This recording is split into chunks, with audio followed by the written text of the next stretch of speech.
அன்பு நண்பர்களுக்கு வணக்கம். இந்த காணொலியில் நாம் டிஎன்டெட் 2013 பேப்பர் 2 மேத்தமேட்டிக்ஸ் வினாக்களை விடைகளுடன் பார்க்கலாம். ஏற்கனவே 2012க்கான வீடியோ போட்டிருந்தேன், அதை பார்த்துருப்பீங்கன்னு நினைக்கிறேன். 2013 வினாத்தாளுக்கான விடைகளை இந்த காணொலியில் நம்ம பார்க்கலாம். மிக எளிமையாக உங்களுக்கு புரியும்படி இந்த வீடியோ போட போகிறேன். அதனால் நம்ம சேனலை சப்ஸ்கிரைப் பண்ணிக்கோங்க. அடுத்தடுத்து ஏற்கனவே நடந்த டெட் வினாத்தாட்களுக்கான விடைகள் காணொலிகளாக வர இருக்கிறது. அதனால் சப்ஸ்கிரைப் பண்ணிக்கோங்க, உங்களுக்கு உடனடியாக அது தெரியப்படும். இப்போ முதல் கேள்வியை பார்க்கலாம். முக்கோணம் ஏபிசியில் ஏயானது பிஐ விட 24 டிகிரி அதிகம். சியின் வெளிக்கோணம் 108 டிகிரி எனில் ஏ என்ன? இப்போ முக்கோணத்தில் பார்த்தீங்கன்னா இந்த வெளிக்கோணம் சிங்கிறது இதுதான். இப்போ இந்த வெளிக்கோணம் சியோட இதுதான் நான் இப்போ காமிக்கிறது தான் வெளிக்கோணம் சி. இதோட சியை கூட்டினா 180. முக்கோணத்தில் 3 கோணங்களின் கூடுதல் 180. அப்போ இந்த ஏயும் பியையும் கூட்டுறது வெளிக்கோணம் சிக்கு சமமாக இருக்கும். அதான் சொல்கிறோங்க. முக்கோணத்தின் வெளிக்கோண பண்பின்படி ஒரு வெளிக்கோணமானது அதன் உள்ளெதிர் கோணங்களின் கூடுதலுக்கு சமம். இப்போ ஏயும் பியையும் கூட்டினா இந்த வெளிக்கோணம் 108க்கு சமம். இங்கே கேள்வியில் என்ன கொடுத்துருக்காங்க அப்படின்னா, ஏயானது பிஐ விட 24 டிகிரி அதிகம். இப்போ என்ன பண்ணலாம்? ஏ ஈக்குவல் டு பி கோணம் கூட்டல் 24 அப்படின்னு எடுத்துக்கலாம். அப்போ ஏக்கு பதிலாக இந்த இடத்துல ஏக்கு பதிலாக பி கோணம் ப்ளஸ் 24 ப்ளஸ் பி கோணம் ஈக்குவல் டு 108ன்னு வரும். இப்போ இதை கூட்டினீங்கன்னா 2 தடவை பி கோணம் ஈக்குவல் டு இந்த 24 இங்கே கழிச்சிடுங்க. இப்போ 108ல் 24 கழிச்சிங்கன்னா 84. இப்போ 2 தடவை பி கோணம் ஈக்குவல் டு 84னா பி கோணம் ஈக்குவல் டு 84/2, அதாவது 42. அப்போ ஏ எவ்வளோ இருக்கும்? ஏ எவ்வளோன்னு சொல்லியிருக்கோம் இங்கே, பியை விட 24 அதிகம். அப்போ 42 கூட்டல் 24 66 டிகிரி. புரியுதுங்களா? அடுத்தது பாருங்கள். ஒரு குறிப்பிட்ட அசலானது 6 வருடங்களில் 8880ஆகவும் 4 வருடங்களில் 7920ஆகவும் மாறுகிறது எனில் வட்டி வீதம் என்ன அப்படின்னு கேட்குறாங்க. இப்போ 6 வருடங்களில் 8880 மாறுது ஒரு குறிப்பிட்ட அசல். 4 வருடங்களில் 7920 மாறுது அதே அசல். அப்போ இந்த 2 இதுலேயும் பார்த்தீங்கன்னா வருடங்களில் வித்தியாசம் 2. அப்போ இந்த இதுலேருந்து இதை கழிச்சிங்கன்னா வட்டியோட வித்தியாசம் வந்துடும். அப்போ 2 வருட தனி வட்டி ஈக்குவல் டு 8880 மைனஸ் 7920. அதை கழிச்சிங்கன்னா 960 ரூபா வருதுன்னு. 2 வருடத்துக்கு தனி வட்டி எவ்வளோ கிடைக்குது? 960. இப்போ ஒரு வருடத்துக்கு எவ்வளோ வட்டி கிடைக்கும்? இதில் பாதி, அப்போ 480. சரியா? அப்போ இங்கே பாருங்கள். இப்போ 4 வருட வட்டிங்கிறது எவ்வளோ வருது? 480 × 4 1920. இப்போ அசல் கண்டுபிடிக்கணும்னு வச்சுக்கோங்க. இதுக்கு பாருங்கள், 4 வருடங்களில் மொத்த தொகை எவ்வளோ? 7920. வட்டி மட்டும் 1920. அப்போ மொத்த தொகையிலிருந்து வட்டியை கழிச்சிட்டிங்கன்னா அசல் கிடச்சிரும். இப்போ மொத்த தொகை 7920 மைனஸ் 4 வருஷத்துக்கான வட்டி 1920. இப்போ இதிலேருந்து இதை கழிச்சிங்கன்னா 6000. இப்போ அசல் எவ்வளோ? 6000. 2 இடத்துலையும் நம்ம எடுத்துக்கிட்ட அசல் 6000 ரூபா. இப்போ வட்டி வீதம் தான் கேட்டிருக்காங்க. வட்டி வீதம் PNR/100 ஃபார்முலாவில் இருக்கிற இன்ஃபர்மேஷனை போட்டிங்கன்னா வட்டி வீதம் ஆட்டோமேட்டிக்காக கிடச்சிருது.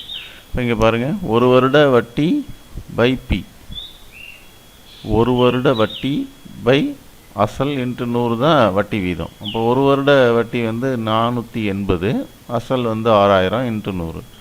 2 0 2 0 அடிச்சிருங்க, இதில் ஒரு 0 அடிச்சிட்டிங்கன்னா 8×48. இப்போ 8% வட்டி. ஓகேவா? அடுத்தது பாருங்கள். 250 மாணவர்கள் உள்ள ஒரு பள்ளியில் 55 மாணவர்கள் கூடைப்பந்தையும் 75 மாணவர்கள் கால்பந்தையும் 63 மாணவர்கள் எரிபந்தையும் மீதமுள்ளவர்கள் கிரிக்கெட்டையும் விரும்புகின்றனர் எனில் கூடைப்பந்தை விரும்பும் மாணவர்களின் சதவீதம் என்ன? இது ரொம்ப சிம்பிளான கேள்வி. ஏன்னா இதில் மொத்த மாணவர்கள் 250ன்னு கொடுத்துட்டாங்க, கூடைப்பந்தை விரும்பும் மாணவர்கள் 55ன்னு கொடுத்துட்டாங்க. சதவீதம் தான் கேட்குறாங்க. அப்போ இந்த கூடைப்பந்தை விரும்பும் மாணவர்கள் 55 பை மொத்த மாணவர்கள் 250 இன்ட்டு 100, அவ்வளோதான். இப்போ அதை அடிச்சிங்கன்னா எவ்வளோ வருது? 22% வருது. 55 பை 250 பெருக்கல்ல 100 போடுங்க. இப்போ என்ன வருது? இதோடைய விடை வந்து 22%. ஓகே. 60 கிலோமீட்டர் வேகத்தில் செல்லும் ஒரு மகிழ்வுந்து கார் ஒரு குறிப்பிட்ட தூரத்தை 5 மணி நேரத்தில் கடக்கிறது. அதே தூரத்தை 40 கிலோமீட்டர் வேகத்தில் சென்றால் எவ்வளவு நேரத்தில் கடக்கும்? இதுக்கான ஆன்சர் பார்த்தீங்கன்னா 60 கிலோமீட்டர் வேகத்தில் செல்லும் ஒரு மகிழ்வுந்து குறிப்பிட்ட தூரத்தை 5 மணி நேரத்தில் கடக்குதுன்றாங்க. அப்போ தூரம் இஸ் ஈக்குவல் டு வேகம் இன்ட்டு நேரம். இப்போ 60 கிலோமீட்டர் 5 மணி நேரம் போகுது. அப்போ 6×5 30, 300 கிலோமீட்டர் அது போயிருக்கும். அடுத்தது அதே தூரத்தை 40 கிலோமீட்டரில் போகுதுன்னு போட சொல்கிறாங்க. அப்போ தூரம் பை புதிய வேகம். அப்போ 300 பை 40. தூரம் 300ன்னு தெரிஞ்சிச்சு, இப்போ வேகத்தை தான் மாற்றுறாங்க. அப்போ அதால் வகுத்துருங்க. 300 பை 40. இப்போ 7.5 மணி நேரம் கிடைக்குது. 7.5 மணி. இப்போ 7.5 மணி நேரம் அப்படின்னு போடுங்க. 7×28, மீதி வந்து 20 பை 40. அப்போ 7.5 அப்படின்னு சொல்லிடுங்க. ஓகே. ஒரு தொட்டியை 2 குழாய்கள் தனித்தனியே முறையே 30 நிமிடங்கள் 40 நிமிடங்களில் நிரப்புகின்றது. மற்றொரு குழாய் நீர் நிரம்பிய தொட்டியை 24 நிமிடங்களில் காலி செய்யும். 2 குழாய்கள் வழியாக தண்ணி உள்ளே வந்து ஊற்றுது, ஒரு குழாய் வழியாக தண்ணி வெளியில் போகுது. 3 குழாய்களும் ஒரே சமயத்தில் திறந்து விடப்பட்டால் அத்தொட்டி எத்தனை மணி நேரத்தில் நிரம்பும் அப்படிங்கிறதான் கேள்வி. இப்போ ஒரு நிமிடத்தில் என்ன வேலை நடக்குதுன்னு பார்க்கலாம். இப்போ முதல் குழாய் வந்து 30 நிமிடங்களில் தொட்டியை நிரப்பும் அப்படின்னா அது ஒரு நிமிடத்தில் எவ்வளோ வேலை செய்யும்னா 1/30 வேலை. ரெண்டாவது குழாய் 40 நிமிடங்களில் தொட்டியை நிரப்பும்னா அது ஒரு நிமிடத்தில் செய்கிற வேலை அப்படின்னு பார்த்தீங்கன்னா 1/40. இது ரெண்டும் தொட்டியில் தண்ணியை ஊற்றுறது. அப்போ மூணாவது குழாய் என்ன செய்யுதுன்னா தொட்டிலேருந்து தண்ணியை எடுத்துகிட்டு போகுது, அது தொட்டியை காலி செய்யுது. அது செய்கிற வேலையை அப்போ நம்ம நெகட்டிவாக சொல்லணும். அப்போ அது ஒரு நிமிடத்தில் செய்கிற வேலை 24 நிமிடங்களில் தொட்டியை காலி செய்யுன்றதுனால இது -1/24. இப்போ ஒரு நிமிடத்தில் நடக்கும் வேலையை நம்ம கணக்காக மாற்றிட்டோம் பின்னமாக. இப்போ இதில் இருக்கிற அடியில் இருக்கிற பகுதிகளை பாருங்கள், 30, 40, 24. இதோட மீச்சிறு பொது மடங்கு என்னன்னு பார்த்தீங்கன்னா 120. இப்போ எல்லா பின்னத்தையும் பகுதி 120 மாற்றணும் நம்ம. அப்படி மாற்றினீங்கன்னா இங்கே பாருங்கள், 30 வந்து 120 மாற்றினா 4ஆல் பெருக்கணும். அப்போ இதை 1 4ஆல் பெருக்கணும்னா 4/120ன்னு வந்துடும். இதை வந்து 30ஆல் பெருக்கினா 120 கிடைக்கும். இப்போ மேலே 3/120. 24 பார்த்தீங்கன்னா 5 24 120, மேலே 5ஆல் பெருக்கணும். அப்போ இந்த நம்பர் அப்படியே ஞாபகம் வச்சு சொல்லுங்கள். இப்போ 4 மேலே கீழே எல்லாத்துலேயும் 120 வந்துடுறதுனால 120 காமனாக எடுத்துக்கலாம். இங்கே 4, இங்கே 3 மைனஸ் இங்கே 5 இருக்குது. இப்போ 4 3 7, 7 5 போனால் 2. அப்போ 2/120. அப்போ 1/60ன்னு இருக்கும். இது ஒரு நிமிடத்தில் செய்த வேலை. அப்போ தொட்டியை நிரப்பணுன்னா அப்படியே இதோடைய தலைகீழ் பின்னத்தை எடுத்துங்க. 60 நிமிடங்களில் தொட்டி நிரம்பிடும். இப்போ விடை வந்து 3 திறந்து விட்டால் 2 நிரப்பும் 1 காலி செய்யும். அதை கம்பைண்டாக எடுக்கும்போது 60 நிமிஷத்தில், அதாவது 1 மணி நேரத்தில் தொட்டி நிரம்பிடும். அதான் விடை. அடுத்தது பாருங்கள், 32 பெருக்கல் 4 plus √x by 36 equal to 4. எக்ஸின் மதிப்பு என்ன? இதான் கேள்வி. அப்போ இந்த இதை லெஃப்ட் ஹேண்ட் சைடு எடுத்து எழுதிக்கிங்க, ஈக்குவல் டு 4 போட்டுக்குங்க. இப்போ நம்ம என்ன செய்கிறோம்னா இந்த பொட்மாஸ் ரூல் தான் இது. இந்த 32ஐயும் 4ஐயும் பெருக்குனிங்கன்னா 128. இப்போ 128 கூட்டல் √x ஈக்குவல் டு இந்த பக்கம் 4 ஏற்கனவே இருக்குது, இந்த 36ஆல் பெருக்கிக்கிங்க. 4 × 36 வந்து 144. இப்போ √x மட்டும் இங்கே வச்சுக்கிங்க, இந்த 28 அங்கே எடுத்துகிட்டு போய் கழிச்சிக்கிங்க. இப்போ 144 மைனஸ் 128. இப்போ √x வந்து 16க்கு சமம். ஏன்னா 144ல் 128 கழிச்சிங்கன்னா 16. இப்போ √xங்கிறது 16ன்னா எக்ஸ் வேணும்னா 2 பக்கமும் வர்க்கப்படுத்தணும். இப்போ வர்க்கப்படுத்துனீங்கன்னா √x வந்து எக்ஸாக மாறிடும். 16க்கு வர்க்கம் போட்டிங்கன்னா 256. அப்போ எக்ஸோட மதிப்பு 256. இப்போ இந்த கேள்வி பாருங்கள், எது சரியானது அல்ல அப்படின்னு கேட்குறாங்க. இப்போ இந்த முதல் ஆப்ஷன் பார்த்தீங்கன்னா -8/9 இன்ட்டு -4/7 ஈக்குவல் டு -4/7 இன்ட்டு -8/9. இது சுருக்குனிங்கன்னா ரெண்டு பக்கம் ஒரே ஆன்சர் தான் வரும். அப்போ இது சரியானது. அடுத்தது பியில் பார்த்தீங்கன்னா இங்கே கூட்டல் சேர்ப்பு பண்பு போட்டிருக்காங்க. இந்த பக்கம் 2 ப்ராக்கெட்டு, இந்த ரெண்டுக்கும் ப்ராக்கெட்டு, அப்புறம் இங்கே முதல் 2க்கு ப்ராக்கெட் இப்படி போட்டிருக்காங்க. இப்போ சேர்ப்பு பண்புக்கு உட்பட்டது. இதுவும் சரியான விடையாக தான் இருக்கும். சரிதான். அடுத்தது 3வது பார்த்தீங்கன்னா வகுத்தல் வந்துடுது. இப்போ வகுத்தல் சேர்ப்பு பண்புக்கு உட்படாது. அப்போ 3 தான் வந்து எது சரியானதல்லைன்னா இதான் சரியானதல்ல. இங்கே இருக்கிற பெருக்கலும் சேர்ப்பு பண்புக்கு உட்படும். அப்போ ஆன்சர் வந்து சி தான். வகுத்தல் சேர்ப்பு பண்புக்கு உட்படாது. ஓகே. ஒரு 4 பின்னத்தை கொடுத்து இதில் வந்து எது சிறியதுன்னு கேட்குறாங்க. அப்போ பகுதிகளை ஒரே நம்பராக மாற்றினா தான் நம்ம எது சிறியது அப்படின்னு சொல்ல முடியும். இப்போ 16, 8, 4, 2 இதோட மீசிமா 16. ஏன்னா மீதி இருக்கிற எல்லா நம்பரும் 16 வகுக்குது. அப்போ எல்லாத்தையும் பார்த்தீங்கன்னா இப்போ சமப்படுத்துனீங்கன்னா 16 மாற்றினீங்கன்னா இது ஏற்கனவே 5/16 அப்படியே இருக்கும். இப்போ 8 2ஆல் பெருக்குனா 16. இப்போ மேலே 2ஆல் பெருக்குனிங்கன்னா 6/16ன்னு வரும். இது அடுத்தது 4 4ஆல் பெருக்குனா 16. இப்போ மேலே பெருக்குனிங்கன்னா 4/16ன்னு வரும். இங்கே 2 8ஆல் பெருக்குனா 16. அப்போ 8/16ன்னு வரும். இதில் சிறியது அப்படின்னு பார்த்தீங்கன்னா இந்த நியூமரேட்டரில் இப்போ சிறியது எது? 4/16. இப்போ 4/16ங்கிறது எவ்வளோ? 1/4. இப்போ பி தான் விடை. கார்ட்டீசியன் தளத்தில் a of 0,0, b of 3,0, c of x, y மற்றும் d of 0,5 என்ற புள்ளிகள் செவ்வகத்தை குறித்தால் c of x, y-இன் மதிப்பு என்ன? அந்த புள்ளி என்னன்னு கேட்குறாங்க. இப்போ செவ்வகத்தில் பார்த்தீங்கன்னா எதிர்ப்பக்கங்கள் சமமாக இருக்கும். இப்போ அப்படியே இதில் நான் வந்து குறித்து காமிக்கிறேன் பாருங்கள். a of 0,0, b of 3,0, c of x, y-ன்னு இங்கே கொடுத்துருக்காங்க. d of 0,5. அப்போ இந்த புள்ளி எவ்வளோ இருக்கும்? இந்த தூரம் தான் இங்கேயும் இருக்கும். b-இன் x தொலைவு 3 மற்றும் d-இன் y தொலைவு 5. இங்கே வரும். இதுக்கு 5, இதுக்கு 3 தான் இருக்கணும். மாற்றி இருக்குது. இந்த இடத்துல வரணும். 3,5 இந்த இடம். இதில் இருக்கிற 2 நம்பர் தான், வேறு ஒன்றும் இல்லை. இந்த மாதிரி கேள்வி வந்ததுன்னா எப்படியே கூட போடலாம். bd இதோட 3, இதோட 5, 3,5. அடுத்தது வட்ட விளக்கப்படத்தில் வட்ட மையத்தில் கோண அளவுகளின் கூடுதல். வட்ட விளக்கப்படத்தில் வட்ட மையத்தில் கோண அளவுகளின் கூடுதல். ஒரு வட்டத்தோடைய மைய கோணம் வந்து மொத்தம் 360 டிகிரி. இப்போ 360ங்கிறது விடை. 2400 சதுர மீட்டர் நிலத்தை 12 வேலையாட்கள் 10 நாட்களில் உழுது முடிப்பர். 5400 சதுர மீட்டர் நிலத்தை 18 நாட்களில் உழுவதற்கு எத்தனை வேலையாட்கள் தேவைங்கிறது கேள்வி. இந்த மாதிரி வந்து ஆட்கள், நாட்கள், இந்த மாதிரி கேள்விகள் வந்ததுன்னா இதில் வர்ற 3ஐயும் நீங்கள் இந்த மாதிரி எழுதிக்கிங்க. முதல்ல எதை சமப்படுத்துகிறாங்க? நிலத்தை, அப்புறம் ஆட்கள், நாட்கள், இப்படி எழுதிக்கிட்டு கொடுத்துருக்குற நம்பர் அப்படியே எழுதிக்கங்க. நிலம் முதல் கேஸில் எவ்வளோ இருக்குது? 2400. ரெண்டாவது கேஸில் 5400. அதை எழுதிக்கங்க. ஆட்கள் முதல் தடவை எவ்வளோ இருக்காங்க? 12 ஆட்கள். ரெண்டாவது தடவை எத்தனை வேலையாட்கள்னு கேட்குறாங்க. அப்போ தான் கேள்வி. அப்போ கொஷின் மார்க் போட்டுக்குங்க. நாட்களை பொறுத்த வரைக்கும் இங்கே என்ன இருக்குது? 10 நாட்களில் உழுது முடிப்பாங்கன்னு முதல் கேஸில் சொல்கிறாங்க. இதில் 18 நாட்களில் உழுவதற்கு எத்தனை வேலையாட்கள்? அப்போ இதில் நாட்கள் கம்ப்ளீட் ஆகிடுச்சு. இப்போ பார்த்தீங்கன்னா எதில் கொஷின் மார்க் வந்திருக்கு, எதில் கேள்வி வந்திருக்கோ அதை எடுத்து மற்ற ரெண்டோடையும் தொடர்பு படுத்தி அது நேர் மாறுபாடா எதிர் மாறுபாடான்னு பார்க்கணும். சும்மா லாஜிக்காக போட்ட போதும். இதுக்கு ஃபார்முலாலாம் இருக்குது.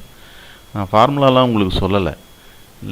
லாஜிக்காக இந்த கேள்விக்கு விடையை கண்டுபிடிச்சா போதும். நம்ம இப்போ என்ன வருது பாருங்கள். இங்கே ஆட்கள், நாட்கள் இது ரெண்டையும் எடுத்து எழுதிக்கிட்டிங்கன்னா இங்கே 12 பேர் 10 நாள் வேலை செய்கிறாங்க. இங்கே பாருங்கள், 10 நாளில் வேலை முடியணுன்னா 12 பேர் செய்யணும். 18 நாளில் வேலை முடியணுன்னா என்ன நடக்கும் அப்படிங்கிறது தான் பார்க்கணும் நீங்கள். இப்போ நாட்கள் அதிகமாகிடுச்சுன்னா என்ன ஆகும்? ஆட்கள் குறையும். இப்போ ஒன்று அதிகரித்தா இன்னொன்று குறையுது. அப்போ இது எதிர் விகிதம். இப்போ எதிர் விகிதத்துக்கான பின்னம் இங்கே கம்ப்ளீட்டாக இருக்கிற நம்பரை அப்படியே எடுத்துக்க வேண்டியதான். 10/18. இன்னும் கூட ஈஸியாக சொல்லணுன்னா உங்களுக்கு இப்போ 18 நாட்களில் வேலை முடியுது, 10 18ஆக மாறுதுன்னா இங்கே ஆட்கள் குறைஞ்சிருவாங்க. அப்போ குறைஞ்ச பின்னத்தை எடுத்துக்கணும். இந்த 2ஆல் உருவாக்கப்படுற குறைஞ்ச பின்னம். அப்போ 10/18. இல்லை ஃபார்முலாவை நீங்கள் ஞாபகம் வச்சுக்கணுன்னா எதிர் விகிதம்னா இங்கே இருக்கிறத அப்படியே பின்னமாக மாற்றிக்கணும். அப்படி போட்டு அடுத்தது இந்த ரெண்டையும் எடுத்து பாருங்கள். இந்த கொஷின் மார்க் வர்றதை மற்ற ரெண்டோடையும் சேர்க்கணுன்னு தான் சொன்னேன். இதை சேர்த்தாச்சு. இதை சேர்த்து பாருங்கள். நிலம் ஆட்களை போடுங்க.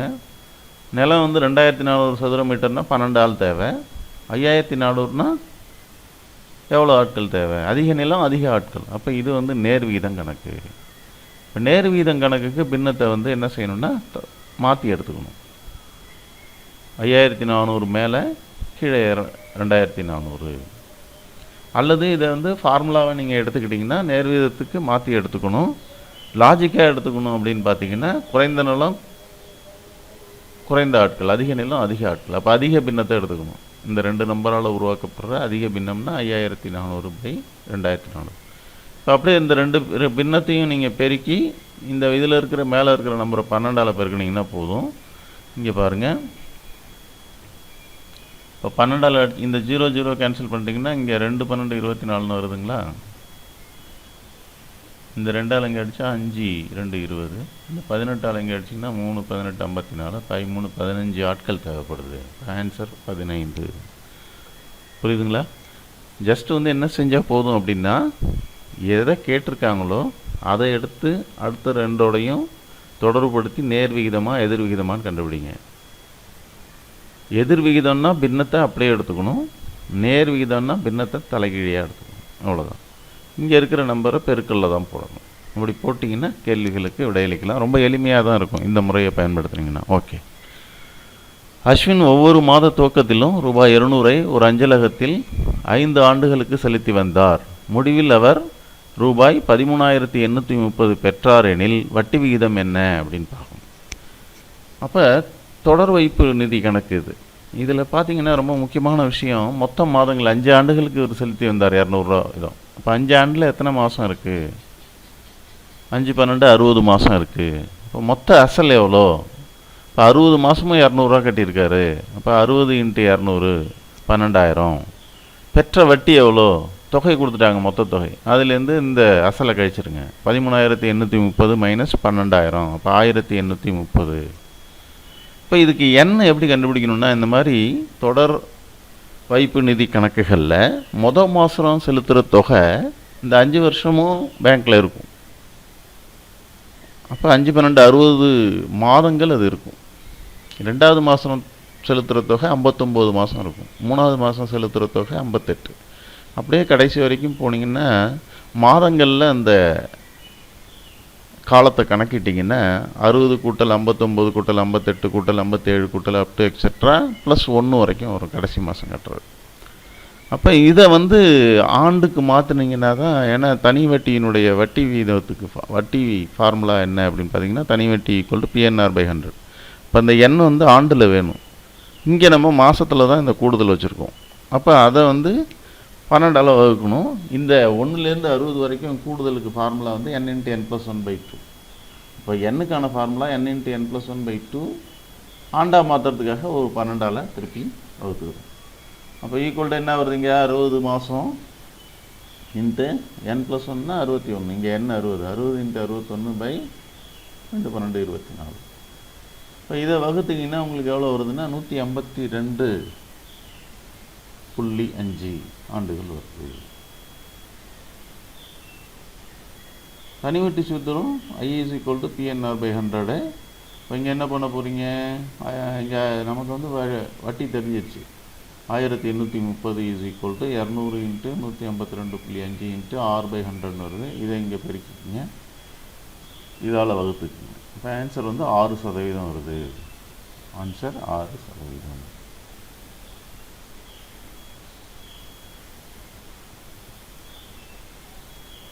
ஒரு சதுரத்தின் ஒவ்வொரு பக்கத்தையும் 50% அதிகரித்தால் அதன் பரப்பளவு எத்தனை சதவீதம் அதிகரிக்கும்? இது ஏற்கனவே நம்ம போன 2012 டெட்லையும் பார்த்த கேள்வி. சதுரம் செவ்வகம் எது வந்தாலுமே நீங்கள் என்ன பண்ணணும்னா எவ்வளோ அதிகரிக்கிறோம்? சதுரத்தில் பக்கங்கள் சமம்.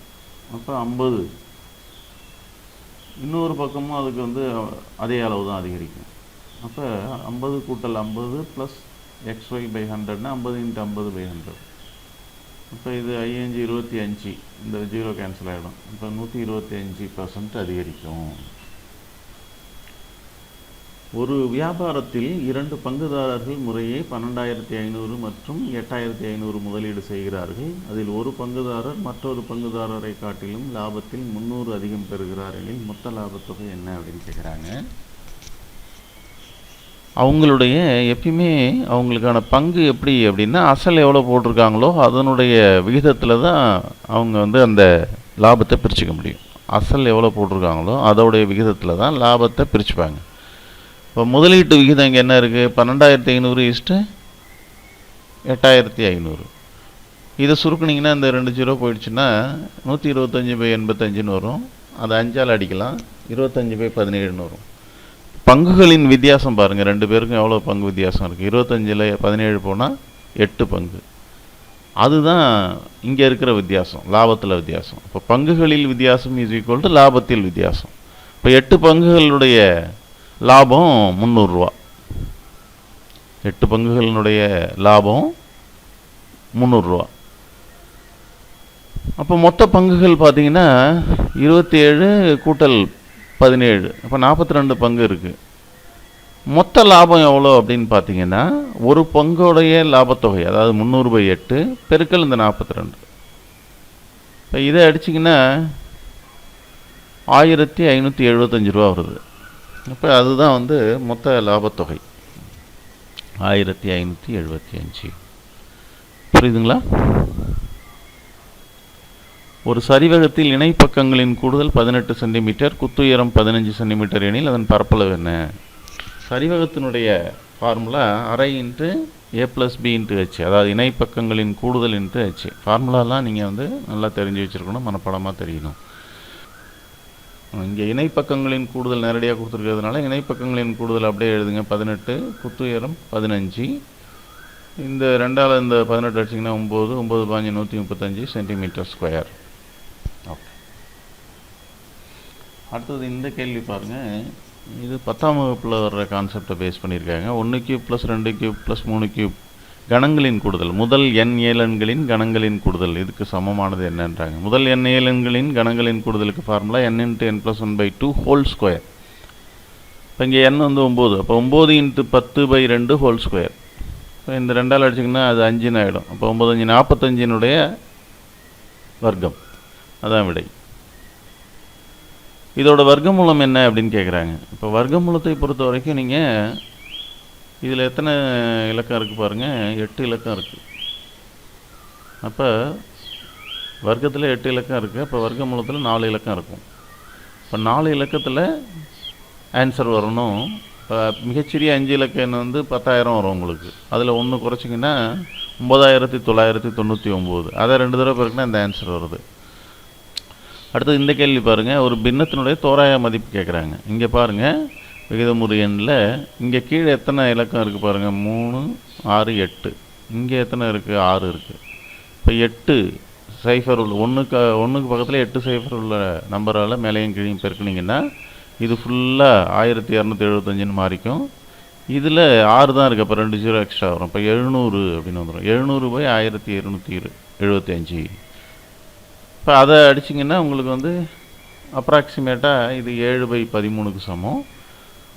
ஆன்சர் வந்து 0.53. இதில் இருக்கிறதுல 0.53 அப்படிங்கிறதுக்கு நெருக்கமாக இருக்கிறது 0.5. அப்போ அதான் அதனுடைய விடை. இந்த கேள்வி பாருங்கள். 1000 கனமூலம் -64 வர்க்கமூலம் பை 729 கனமூலம் -81 வர்க்கமூலம் அப்படின்னு கொடுத்துருக்காங்க. இப்போ இந்த கேள்வி பார்த்திங்கன்னா உங்களுக்கு கணங்களும் வர்க்கங்களும் தெரிஞ்சால் ஈஸியாக போட்டுடலாம். அதுக்கு தான் நீங்கள் வந்து எப்பயுமே வந்து என்ன பண்ணணும் அப்படின்னா, மினிமமாக கணங்கள் வந்து முதல் 10 எண்களோட கணம் மனப்படமாக தெரியணும். வர்க்கங்களை பொறுத்த வரைக்கும் 1000 வரைக்கும் இருக்கிற வர்க்க எண்கள் தெரியணும். அதாவது 33 வர்க்கம் வரைக்கும் உங்களுக்கு தெரியணும். இப்போ இதில் பார்த்தீங்கன்னா இது 10உடைய கணம் 1000, 10ன்னு எழுதிக்கலாம். 8னுடைய வர்க்கம் 64. அப்போ இதுக்கு வர்க்கமூலம் 8 பை இதுக்கு பார்த்தீங்கன்னா கணம் 9ஓட கணம் 729 9. 81உடைய வர்க்கமூலம் 9 தான். அப்போ 9 - 9. 10 - 8 2ன்னு வந்துடும். கீழே 9 - 9 0ன்னு வந்துடும். இப்போ 0வால் வகுக்கிறதுங்கிறது வந்து வரையறுக்கப்படலை. அப்போ இதுக்கு ஆன்சர் வந்து வரையறுக்கப்படவில்லை.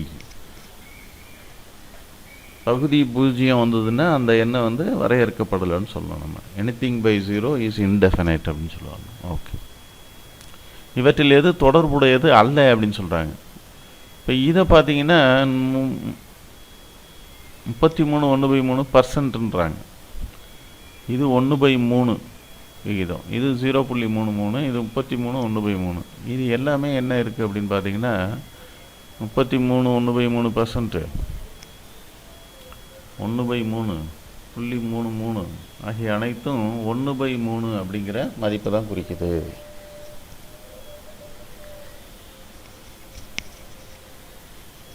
புள்ளி 33 தான் எல்லாமே குறிக்கும். இது மட்டும்தான் 33 1/3 இருக்குது. அப்போ இதுதான் இதுக்கு தொடர்பு இல்லாதது.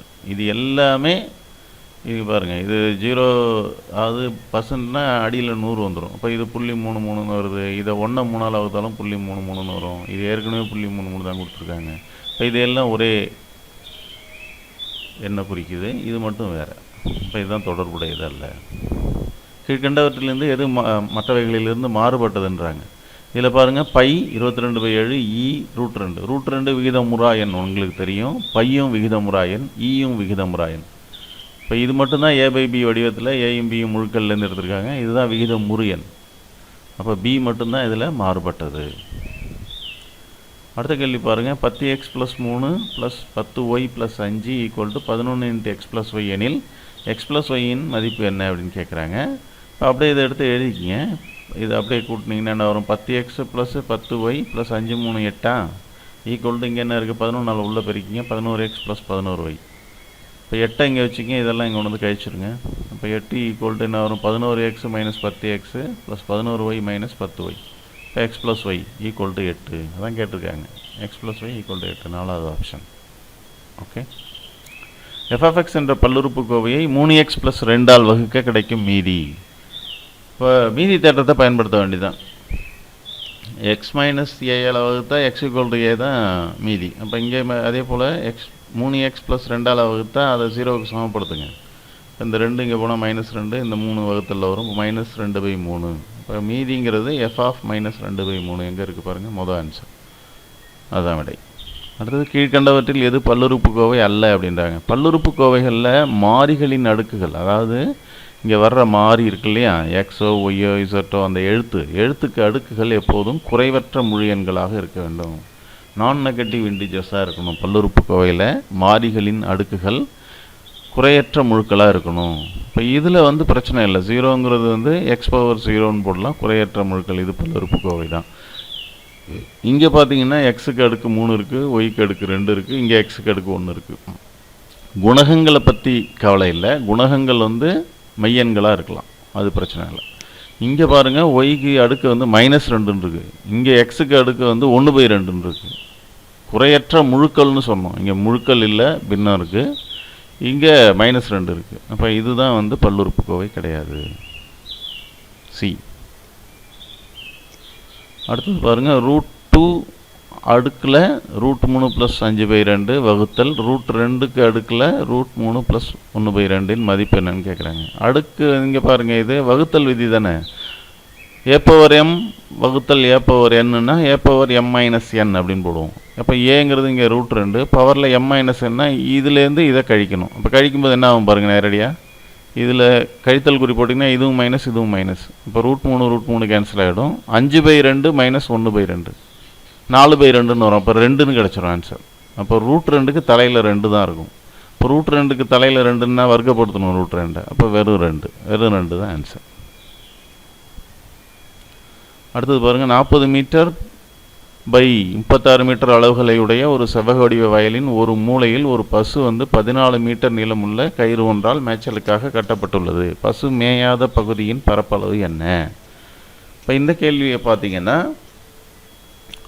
செவ்வகத்தின் பரப்பை முதல்ல கண்டுபிடிச்சிக்கிங்க. 40 × 36 1440 சதுர மீட்டர். பசு மேயும் பகுதிங்கிறது என்னென்னா, ஒரு மூலையில் கட்டியிருக்கிறதுனால அது ஒரு வட்டக்கால் பகுதியை குறிக்கும். வட்டக்கோண பகுதி, அது கால் வட்டம் அப்படின்னு சொல்லலாம். அப்போ 1/4 πr² அதனுடைய பரப்பளவு. அப்போ 1/4 இன்ட்டு பைக்கு பதிலாக 22/7 போடுங்க. சதுரத்தினுடைய ஒரு மூலையில் கட்டியிருக்கிறதுனால அந்த கயிறோட நீளம் தான் அது வந்து அந்த வட்டக்கோண பகுதியினுடைய ஆரமாக இருக்கும். அப்போ கயிறோட நீளம் 14. அப்போ 14 × 14. இந்த இதை அடிச்சிங்கன்னா இப்போ 7ஆல் அடிச்சிங்கன்னா 2 வரும். இந்த 4ஆல் அந்த 2 7.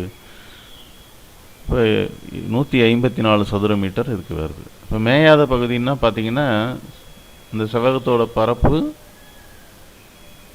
மைனஸ் பசு மேயற பகுதியினுடைய பரப்பு. இப்போ 1440 மைனஸ் 154 விடை வந்து 1286 சதுர மீட்டர். இது சதுரமாக இருந்தாலும் செவ்வகமாக இருந்தாலும் இதுதான் ஒன்று தான். ஓகேவா? சதுரமாக இருந்ததுன்னா சதுரத்தோட பரப்புலேருந்து கழிப்பீங்க. செவ்வகமாக இருந்ததுன்னா செவ்வகத்தில் உடைய பரப்புலேருந்து கழிக்கணும். அவ்வளோதான். வட்ட வடிவிலான ஒரு தாமிர கம்பியின் ஆரம் வந்து 35 சென்டிமீட்டர். இது ஒரு சதுர வடிவில் அழைக்கப்படுகிறது எனில் சதுரத்தின் பக்கம் என்ன? வட்ட வடிவமான தாமிர கம்பியின் ஆரம் கொடுத்துருக்காங்க. இப்போ வட்டத்தின் சுற்றளவு தான் நம்ம வந்து இங்கே வளைக்கிறாங்கன்னா சுற்றளவு தான் தேவை. அப்போ வட்டத்தோட சுற்றளவு வந்து சதுரத்தோட சுற்றளவுக்கு சமப்படுத்தப்படுது இந்த கணக்கில். வட்டத்தோட சுற்றளவுக்கு ஃபார்முலா 2πr, சதுரத்தோட சுற்றளவுக்கு ஃபார்முலா 4a. அப்போ இதை வந்து சுருக்குங்க அப்படியே. 2 × 22/7 × 6 வந்து இங்கே 35. அது வந்து 4aக்கு சமம். இப்போ 7ஆல் அடிச்சிங்கன்னா 5ன்னு வரும் இங்கே. அப்போ மேலே அப்படி பெருக்க வேண்டியதான். 2 5 10, 22 × 10 220 = 4a. a = 220 4ஆல் அடிச்சிங்கன்னா 55 சென்டிமீட்டர். பக்கம் தான் கேட்குறாங்க இங்கே. அப்போ பக்கம் வந்து 55 சென்டிமீட்டர். ஒரு இரும்பு கம்பியானது படத்தில் உள்ளவாறு ஒரு முக்கோண வடிவில் மாற்றப்பட்டுள்ளது. இதை ஒரு சதுர வடிவில் வளைக்கும் போது அதன் ஒரு பக்கம் நீளம் என்ன? படத்தில் இருக்கிற மாதிரினா பக்கங்கள் எல்லாத்தையும் கூட்டினா அதனுடைய சுற்றளவு கிடச்சிரும். இப்போ கூட்டுங்க. 7 × 6 × 3 16 சென்டிமீட்டர் வருது. சதுரத்தின் சுற்றளவு ஃபார்முலா 4a. அப்போ அது வந்து 16 சென்டிமீட்டர். அப்போ ஏயோட அளவு 16/4. இப்போ 2 16. a = 4 centimetre. புரியுதுங்களா? இதில் 2 கணக்கு சுற்றளவு பேஸ் பண்ணி கேட்டாங்க இந்த கேள்வித்தாளில். பின் வருவனவற்றில் எது தங்க விகிதம் என அழைக்கப்படுகிறது? நான் நல்லா ஞாபகம் வச்சுக்கேன். இப்போ தங்கம் வாங்க போனீங்கன்னா 916 இருக்கான்னு பார்ப்பீங்க. இது 116 அவ்வளோதான். 1:1:618 இங்கே ஈஸ்ட்டு வரணும். அப்போ அதை 6ன்னு எடுத்துக்கிறோம். 1:1:6ங்கிறது தான் தங்க விகிதம். நல்லா ஞாபகம் வச்சுக்கோங்க. 916 தங்கம் வாங்குவீங்க. தங்க விகிதம்னா 116. வடிவியலின் தந்தை யார்? யூக்ளிட் தான் வடிவியலுடைய தந்தை. இப்போ இந்த கணக்குகளை எல்லாம் பார்த்துட்டோம். அடுத்த வீடியோவில் சந்திப்போம். நன்றி.